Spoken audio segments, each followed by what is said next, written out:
Paano mo sasabihin ngayon yung dalawa? Ilagay sa likod mo. Behind the back. English ka? Nakasalo po sa inyo. I know it's English, please.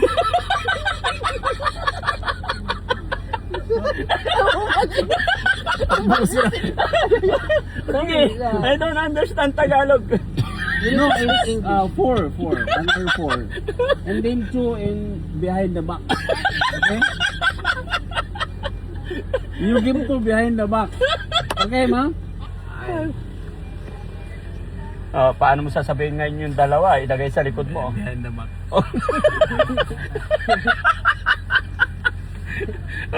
Mahina pa yung aircon natin. Ba't pinapawisan ako sa English niya, mga kababayan eh. Ha? Grabe, ma'am. Dahil sabihin mo, hindi ka nakakaintindi ng Tagalog. Oo, okay. Okay. Sige. Seryoso? Dali. Hello sir, paano pag nakasalo po? May kamigay po ba? English. Sorry, ma'am. Sorry again.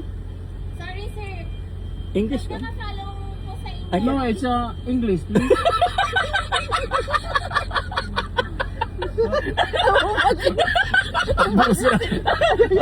Sige, I don't understand Tagalog. Ma'am, sorry, I don't understand Tagalog. No, it's four, under four. And then two in behind the back. Okay? You give to behind the back. Okay, ma'am? Thank you. You ask her name. What's your name again? Jaya sir. Sorry? Jaya sir. Jaya. Thank you, Jaya. You're so very beautiful. How old are you again? How old are you? 28. Okay. So behind the back. Okay. Okay sir, behind the back. Thank you.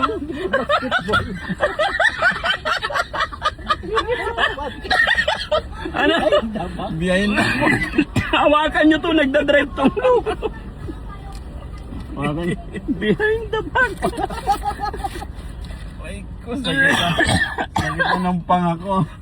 Babay po sa inyo lahat, mga kababayan. Maraming salamat. Pasensya na po kayo, nagpa-practice na po kami mag-English. Kasi alam nyo naman sa parting Bisaya, pag hindi kami magkaintindihan ng Tagalog, i-Englishin natin, di ba?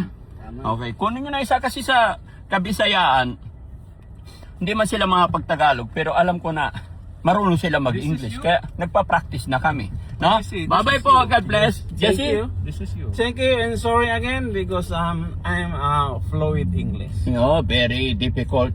Yeah. Speak English. Yes. About Sam? Bye-bye, Sam. Thank you so much. Thank you, anak, Daddy Frankie. Ayan.